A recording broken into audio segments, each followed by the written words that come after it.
Olá, as boas-vindas a você. Este é o podcast Radar Direitos Humanos, um podcast do Departamento de Advocacy da Diocese Anglicana de Brasília, Igreja Episcopal Anglicana do Brasil.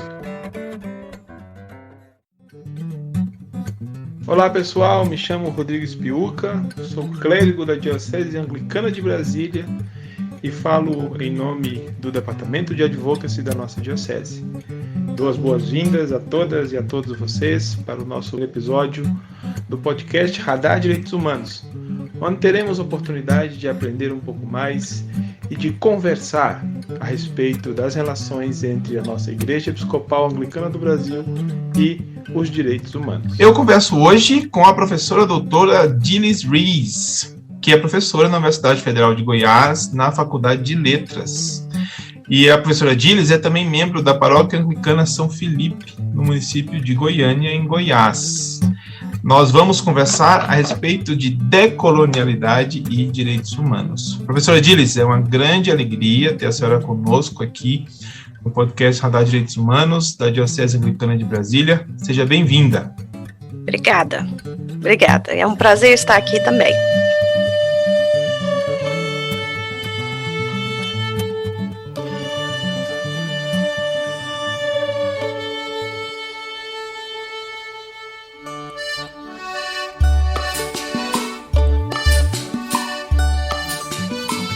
Professora, o que significa colonialismo e o que é a decolonialidade? Bom, colonialismo se refere àquele período histórico em que a Europa saiu do continente europeu e passou a dominar o mundo e a dividir o mundo entre os países europeus. Então, a partir daquele momento dos navegadores que saíram nas suas caravelas, é a partir daquele momento que pensamos na palavra colonialismo. E se pensamos um pouco nos portugueses, né, que foram os primeiros realmente, alguns dos primeiros a sair, podemos pensar em como eles passaram pelo mundo adquirindo colônias, né? Porque na China, Macau, Índia, Goa, África, pensamos em Angola, Moçambique, Guiné-Bissau, no Atlântico, Cabo Verde e depois o que seria hoje América do Sul, Brasil. Então é só um exemplo de como passaram pelo mundo, dividindo o mundo em partes, né, em pedaços e chamando esses pedaços das suas colônias. Então isso seria o colonialismo. Heróis do mar, nobre povo, nação valente e imortal, levantei hoje de novo o esplendor de Portugal. Agora, o colonialismo tinha razões econômicas, obviamente, a busca pelo ouro, pela prata, pelas esmeraldas, depois as colônias que produziram açúcar, tanto aqui no Brasil como no Caribe, né? Depois o algodão no sul dos Estados Unidos, que mandava o algodão para as fábricas da Inglaterra. Enfim, eram razões econômicas, mas o discurso em torno, a macronarrativa do colonialismo era levar o progresso para o mundo e levar de uma missão civilizatória. Estavam passando pelo mundo levando a civilização. Essa civilização, na verdade, era tudo que era europeu, os valores europeus, a religião europeia.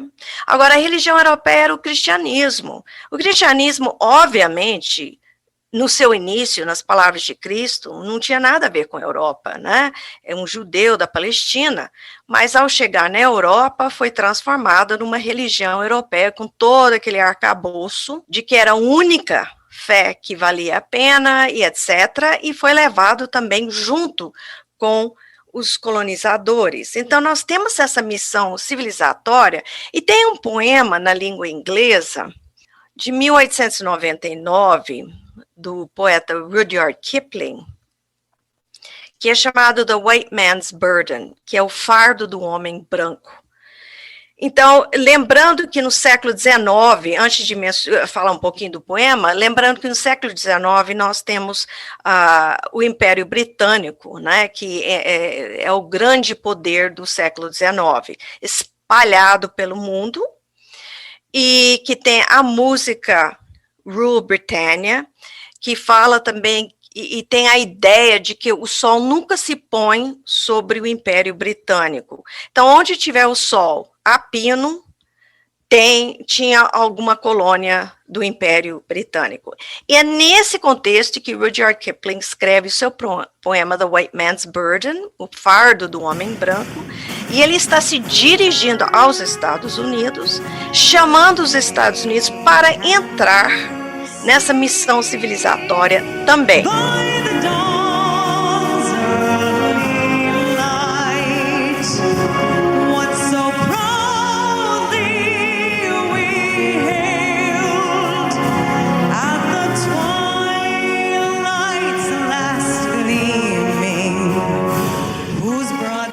E qual é o fardo do homem branco? É levar para os povos não brancos, vamos colocar dessa forma, o progresso e a religião correta, e salvar esses povos. Então, essa é a ideia do colonialismo, é o discurso do colonialismo, que também a gente vê, porque eu dou aula de literatura na Faculdade de Letras, aula de literatura na língua inglesa, por isso que eu menciono textos literários, né? Mas tem o livro de Joseph Conrad, Heart of Darkness, Coração de Escuridão, eu acho que é chamado em português, que é sobre colonialismo. Sim, é um livro racista, mas é um livro que também critica o colonialismo, e o grande colonizador, Kurtz, dentro desse livro, tem esse discurso da missão civilizatória. Porém, é demonstrado no livro que nada de positivo surge. O que surge é a destruição. E Kurtz, ao morrer, fala aquelas palavras famosíssimas, the horror, o horror, o horror. É isso que é o colonialismo, o horror, porque você chega num lugar e você destrói aquele lugar. Ainda me lembro do terror da agonia, como um louco eu corria para poder escapar. E num porão de um navio, dia e noite, fome e sede e o açoite, conheci, posso contar, que o destino quase sempre foi a morte, muitos só tiveram a sorte da mortalha ser o mar. Colonialismo também, né, fala-se que descobriram as Américas, ou descobriram certos lugares, como se os continentes fossem vazios. Ora, as pessoas que moravam lá sabiam muito bem que o lugar existia, não precisava que alguém branco chegasse e falasse, vocês existem? Que, aliás, quando chegavam, negavam a existência do outro. Então, o colonialismo é esse momento. Sou Pataxó, sou Xavante, Cariri, Yanomami, sou Tupi, Guarani, sou Carajá. Sou Pancaruru, Carijó, Tupinagé, Potiguar, Tucaeté, Funiô, Tupinambá. Sou Pancaruru, Carijó, Tupinagé, Potiguar, Tucaeté, Funiô, Tupinambá. As colônias começam a se rebelar no século XVIII. Os Estados Unidos é um dos primeiros a se separar, né, da matriz. E até o século XX, o ano 70, eu creio que são os anos 70, termina esse período. A última colônia separa da matriz. Então, o colonialismo é um período histórico que terminou. Agora, nesse período de luta, especialmente no século XX, nós temos a decolonização, que era exatamente a busca da separação da matriz europeu. E pensava-se que, ao separar, não haveria, criaria sociedades mais justas, menos hierárquicas. E não aconteceu isso. Após a separação da matriz, continuou-se com sociedades hierárquicas, em que uma elite dominava ainda. Porque a elite que domina em muitos países é a elite colonizada, né? Então, os países, após separar, ainda continuavam com sociedades hierárquicas. Hierárquicas em que sentido? Economicamente, há os que têm muito e outros que têm pouco. Racialmente, dividida em raças. A elite dos países, em alguns casos, nas Américas, diferente da África, né? Que cada continente tem a sua realidade. Mas nas Américas, muitas vezes, as elites eram as elites que se viam como as mais brancas, às vezes, não é? Dividida também em termos de gênero, né? Eram homens que dominavam, homens que tomavam decisão, isso no mundo inteiro. Então, após a decolonização, não se via a liberdade e a transformação. A colonialidade, portanto, continuava. A hierarquização, a sociedade injusta continuava. O que continua, então, é essa ideia, esse discurso dentro da modernidade de progresso, só que agora não se tem mais esse conceito de missão civilizatória.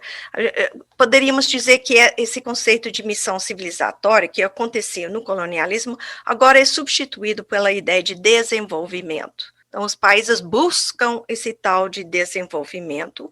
Isso é muito ligado agora, hoje em dia, com uma economia neoliberal. Então, temos essas questões também econômicas ali.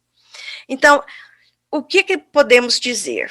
Estamos ainda na modernidade e temos o lado obscuro da modernidade, que é a colonialidade. E nós temos a tríade modernidade, colonialidade e decolonialidade. Então, o que viria a ser essa decolonialidade? A decolonialidade é o olhar a colonialidade, é um praxis, é uma prática de olhar essa hierarquização em todos os sentidos que existe ainda na sociedade, questionar e tomar atitudes, tanto atitudes de envolvimento social, quanto atitudes pessoais, né, em que a colonialidade é questionada, as hierarquias que são impostas e que vêm do passado da colonização, essas hierarquias que devem ser questionadas e deve haver a busca de uma sociedade mais igualitária. Bom, em resumo, eu espero que eu consegui explicar, né, o que seria colonização, decolonização, colonialidade, decolonialidade. E nesse contexto de decolonialidade, o que nós poderíamos apreender dessa praxis para alavancar uma cultura de direitos humanos? Ou qual a importância dessa decolonização para que nós possamos fortalecer uma cultura de direitos humanos? Eu creio que a decolonialidade fortalece direitos humanos porque busca a equidade. Então, busca que todas as pessoas, não importa a raça, gênero, tenham os mesmos direitos e a mesma possibilidade de caminhar pelo mundo em paz e em segurança. Quanto a questões de classe social, busca a equidade em todos os sentidos, que as pessoas tenham os mesmos direitos à educação, os mesmos direitos à saúde pública, à saúde em geral, os mesmos direitos de vivência, né? Então, busca os direitos humanos nesse sentido, porque busca a equidade para todos e questiona uma sociedade que não fornece isso, né? Questiona por que a sociedade tem que ser assim. Não tem que ser assim, pode ser diferente. Então, é nesse sentido que fortalece os direitos humanos, porque olha a realidade que está à nossa volta e questiona essa realidade e busca práticas e intervenções para que a sociedade se torne melhor, um lugar melhor para todos e não para somente para uma elite. E em relação ao posicionamento, professora, essa questão do posicionamento tanto individual quanto um posicionamento social e coletivo, qual a importância desse posicionamento para uma cultura de decolonialidade? Eu acho que a primeira coisa é cada pessoa pensar na sua posicionalidade. Pensar em termos de como em gênero, raça, classe social, para início de conversa. Como é que o meu gênero vai me afetar a caminhar nesse mundo? Eu estava lendo esses dias nas redes sociais uma lista sobre o que toda mulher já passou por isso. Andar até uma esquina calmamente, virar a esquina, começar a correr com tudo, porque está com medo de algum homem, né? Ou ela evitar de andar numa rua, então para chegar no seu destino ela dá uma volta enorme, porque tem medo de descer aquela rua, porque ou é uma rua escura, ou tem um grupo de homens estranhos, enfim, aquela coisa de evitar. Fazer de conta que está falando no celular só para avisar para os homens ao redor, eu tenho contatos. Todos esses medos de caminhar pelo mundo que a mulher sente, que talvez o homem não sente. Então, uma posicionalidade é o gênero. Como é que isso afeta a sua vivência? Outro é raça. Como é que a minha raça, minha etnia afeta como é que eu ando pelo mundo? Né? As pessoas não andam da mesma forma pelo mundo. Dependendo da sua raça. Se você faz as intersecções de raça e gênero, para o jovem negro é muito mais perigoso, né? O andar dele pelo mundo é muito mais perigoso do que o meu andar. Então, a primeira coisa é questionar a posicionalidade. A classe social. Como é que a minha classe social afeta o meu andar? Como é que eu tive contato com escolaridade, com saúde, hospitais e médicos? Até nessa questão da vacinação que a gente está vendo hoje. Eu estava lendo uma reportagem aqui na minha cidade de Goiânia, que está demorando as vacinas a chegar na periferia. Por causa das dificuldades, tem os drive-thrus, as pessoas na periferia não têm carro e não têm moto, então não podem participar dos drive-thrus, né, para ser vacinados, que eles estão colocando nos shopping centers. Os locais em que vacinam são longe da periferia, é difícil chegar. As pessoas trabalham o dia todo e andam de ônibus, de coletivo, então como é que vão chegar nos locais de vacinação? Então isso é uma questão de classe social. A vacinação está chegando mais rápido à classe média do que a outras classes. Então, como é que a sua classe social também afeta como você anda pelo mundo? Não é? Então, como é que a sua etnia afeta? Então, por exemplo, se eu sou indígena, vamos supor, né? Como é que a minha etnia de indígena afeta como é que eu caminho pelo mundo? É muito diferente do que uma pessoa que não é indígena. Então, essas questões de posicionalidade nos ajudam a começar a entender o que é decolonialidade e a pensar criticamente sobre o mundo e criticamente sobre como essa sociedade deve mudar e o que podemos começar a fazer a ajudar a sociedade a mudar, a ser mais igualitário.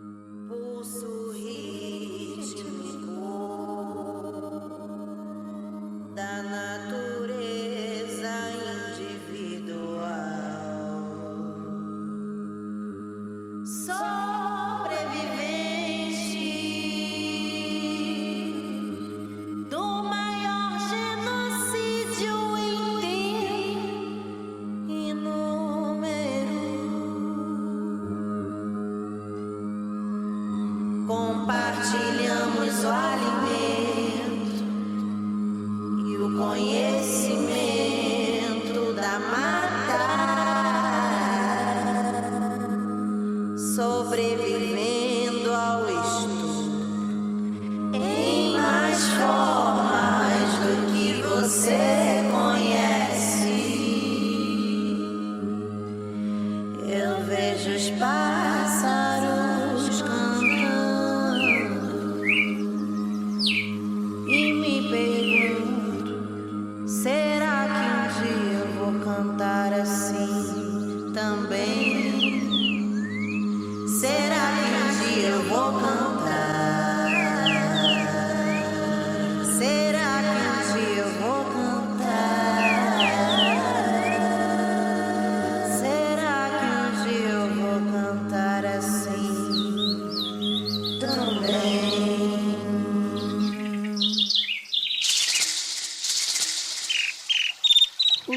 realmente não dá para a gente escutar aqui, sabe, também dos parlamentares dessa casa, de chegar aqui e pregar a sua visão racista, alienada, preconceituosa contra nós e a gente ficar calados.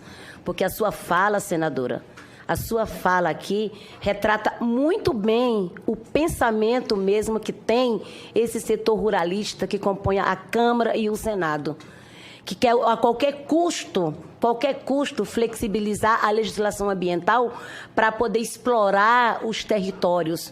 A visão que você tem de terra é muito diferente da visão que a gente tem. Não dá para você olhar para nós, povos indígenas, e pensar que a gente tem o mesmo entendimento de território como o seu, que é de exploração, destruição, pensando em lucro, pensando em dinheiro.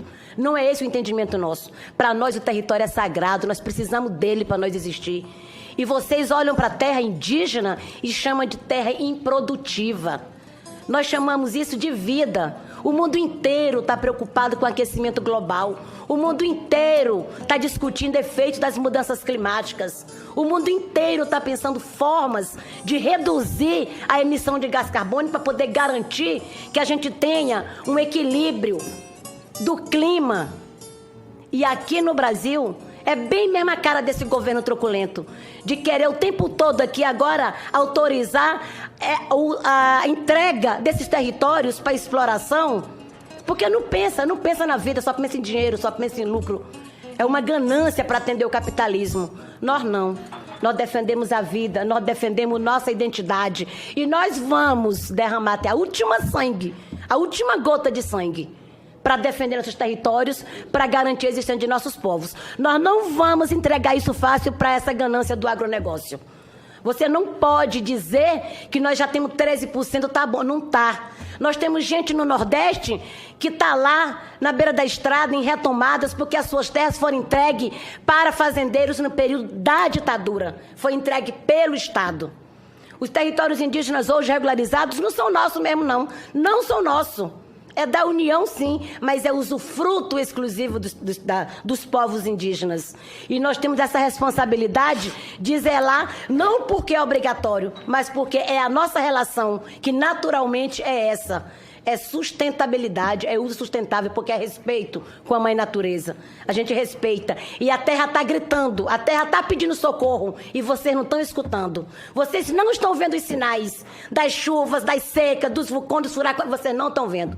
Se continua com essa ganância de explorar, de entregar para o negócio, o próprio planeta não aguenta mais por 50 anos. Isso está aprovado. E partindo da premissa que a religião é um fato social relevante, tão relevante ao ponto de ser considerado como um fato social estruturante, né? Estruturante, inclusive, da nossa própria identidade, individual mesmo, a perspectiva do indivíduo, da pessoa. A religião nos estrutura, nos organiza, mas ela também estrutura e organiza o contexto social em que vivemos. Partindo dessa premissa, qual deve ser o papel que as instituições religiosas, que as organizações religiosas devem exercer num contexto de decolonialidade e para a construção de uma cultura de direitos humanos? Eu acho que a igreja primeiro tem que olhar para as pessoas que frequentam a sua congregação, ver quem frequenta e ver se aquelas pessoas refletem a diversidade que existe na sociedade. Primeiro passo, quem frequenta a igreja são pessoas de todas as classes sociais, de todas as raças, de todos os gêneros. Como é que a igreja, ou a igreja está falando para uma elite, um grupo pequeno, né? Então, primeira coisa, quem frequenta a igreja. Segundo, quem faz parte da hierarquia da igreja. A hierarquia ainda são homens brancos? Ou está sendo diversificada, igual a sociedade é diversificada? Então, igrejas, em termos gerais, eu creio que tem que olhar dessa forma. Eu também acho que igrejas têm que olhar o texto sagrado. Eu estou falando em termos gerais, não especificamente até para a igreja anglicana, mas em termos gerais. Como é que tratamos o texto sagrado? Que para nós é a Bíblia, né? Eu acho isso uma questão muito importante também, que entra nessa questão de decolonialidade. Eu creio que a leitura, de como você faz a leitura do texto sagrado, deve ser decolonizada também, porque temos que aprender a ter interpretação de texto, temos que aprender a saber localizar os textos de quando foram escritos. O nosso livro sagrado foi escrito por N pessoas, em momentos históricos, sociais diferentes, em línguas diferentes. Deus não ditou esse livro, né, num momento só, não teve isso. Então, eu acho que olhar de forma decolonial e entender que esse é um texto, são vários textos escritos de formas diferentes, e tirar a homogeneização desse texto e ver a diversidade de vozes que tem nesse texto, tanto de vozes socioculturais quanto de gêneros. Nós temos poesia, nós temos cartas, nós temos mitologia, né, que é o Pentateuco, nós temos tantos tipos de gêneros, o Apocalipse, que é um outro gênero que existia naquela época, enfim, decolonizar o texto sagrado. Eu acho que também começar a olhar a igreja como produto da Europa também, sabe? Decolonizar isso. Não é jogar fora, como a gente diz em inglês, o bebê junto com a água do banho. Não é isso, mas certamente decolonizar a igreja e essas hierarquias que herdamos. E, a meu ver, é olhar o que é uma igreja. Vamos imaginar uma igreja diferente. E uma igreja criada por mulheres, como é que seria? Né? Teria essa hierarquização toda? Será que a hierarquização existe, não é bem do gênero masculino patriarcal? Não é? Então, enfim, é decolonizar, é olhar criticamente e questionar a igreja a partir das pessoas que frequentam, da hierarquia, e depois indo até para o texto sagrado e como a igreja como um todo é visto como algo fixo que vem desde os apóstolos. O que deve vir desde os apóstolos? Não é a mensagem, não as hierarquias, né? Então, enfim, é essa visão, um olhar de decolonização, a meu ver, seria isso, sobre a igreja. Sou Pataxó, sou Xavante, Cariri, Yanomami, sou Tupi, Guarani, sou Carajá. Sou Pancaruru, Carijó, Tupinagé, Potiguar, sou Caeté, Funiô, Tupinambá. Sou Pancaruru, Carijó, Tupinagé, Potiguar, sou Caeté, Funiô, Tupinambá. Depois que os mares dividiram os continentes, quis ver terras diferentes, eu pensei vou procurar um mundo novo lá depois do horizonte. Levo a rede balançante pra no sol me espreguiçar. Eu atraquei num porto muito seguro, céu azul, paz e ar puro, botei as pernas pro ar. Logo sonhei que estava no paraíso, onde nem era preciso dormir para se sonhar. Sou Pataxó, sou Xavante, Cariri, Yanomami, sou Tupi, Guarani, sou Carajá. Sou Pancaruru, Carijó, Tupinagé, Potiguar, sou Caeté, Funiô, Tupinambá. Sou Pancaruru, Carijó, Tupinagé, Potiguar, sou Caeté, Funiô, Tupinambá. Mas de repente me acordei com a surpresa, uma esquadra portuguesa veio na praia atracar. Da grande nau, um branco de barba escura, vestindo uma armadura, me apontou pra me pegar. E assustado dei um pulo lá da rede, pressenti a fome e a sede, eu pensei vão me acabar. Me levantei de borduna já na mão, aí senti no coração, o Brasil vai começar. Sou Pataxó, sou Xavante, Cariri, Yanomami, sou Tupi, Guarani, sou Carajá. Sou Pancaruru, Carijó, Tupinagé, Potiguar, sou Caeté, Funiô, Tupinambá. Muito obrigado, professora Dilis, pela tua participação conosco, e eu agradeço especialmente a reflexão que a professora faz a respeito da hierarquização, ou dessas hierarquias que nós insistimos em reproduzir, especialmente numa igreja que se diz histórica como a nossa, e a gente percebe que muitas vezes, apesar de incluir a diversidade na estrutura, essa inclusão da diversidade na estrutura, ela se dá em um modelo ainda patriarcal, não é? Em termos de vestimentas, em termos de estética, em termos até de comportamentos, né? Então, nossa igreja faz esse processo de receber, porém, recebe catequizando, né? Então, se você quer fazer parte da nossa hierarquia, você tem que ser assim como nós, Sempre fomos e Sim. esperamos sempre ser. Essa é uma perspectiva que precisamos romper. Muito obrigado pela tua reflexão, pela tua provocação. Que fique para nós essa proposta de avanço. Tá? E eu te devolvo a palavra para tuas considerações finais. Bom, eu creio que uma visão decolonial é muito interessante também, porque vem do sul global. Eu só queria acrescentar isso, é algo que surgiu no sul global.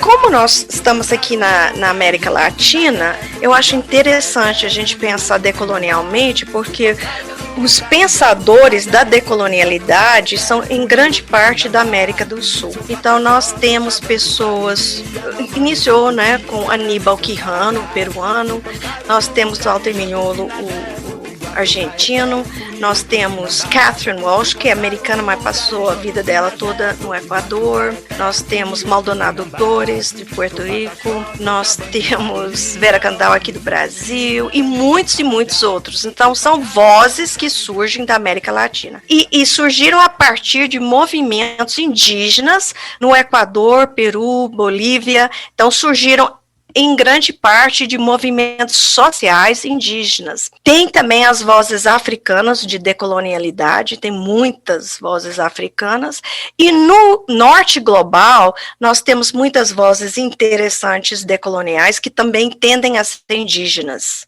Né? Então, são as vozes indígenas também do norte global. Então, são vozes de uma parte do mundo do qual nós fazemos parte, né? Que é a América do Sul. Então, que para os indígenas, a América do Sul é chamada Biayala, na América do Norte, traduzindo para o inglês, é Turtle Island, é Ilha da Tartaruga, enfim, são outros nomes, não é América, né, que nós recebemos dos colonizadores. Então, eu creio que para nós é muito importante ouvir vozes aqui da nossa região do mundo e pararmos de olhar para fora do nosso mundo e começar a ouvir as vozes do nosso mundo falando para nós sobre o nosso mundo. Mais uma vez, muito obrigado em nome da Diocese Anglicana de Brasília pela tua participação no nosso podcast Radar Direitos Humanos. Eu conversei com a professora doutora Dilys Rees, da Universidade Federal de Goiás, sobre decolonialidade e direitos humanos. Esperamos nos encontrar novamente no nosso próximo episódio. Fiquemos na paz. Até a próxima. E hoje, na edição do nosso podcast, tivemos a canção Olo do Maré e Chegança, de Antônio Carlos Nóbrega. Tivemos também a interpretação de Ana Moura, do hino de Portugal, a interpretação de Lady Gaga, do hino dos Estados Unidos da América, o depoimento de Sônia Guajajara, no Senado Federal, e a canção de Caê Guajajara, também como trilha sonora. Todos esses recortes foram feitos a partir de fontes do YouTube. E é isso por hoje, pessoal. Fiquemos na paz e até a semana que vem. Este foi o podcast Radar Direitos Humanos, da Diocese Anglicana de Brasília, Igreja Episcopal Anglicana do Brasil. Produção e apresentação, Reverendo Rodrigo Spiuca. Edição do Reverendo Isaías Torquato e direção-geral do Bispo Maurício Andrade. Se você quiser entrar em contato conosco, você pode nos encontrar pelas mídias sociais, no Spotify, no Google Podcast e no agregador de podcast de sua preferência. E pelo telefone 61 3443 4305 e pela hashtag Radar Direitos Humanos. Até o nosso próximo encontro.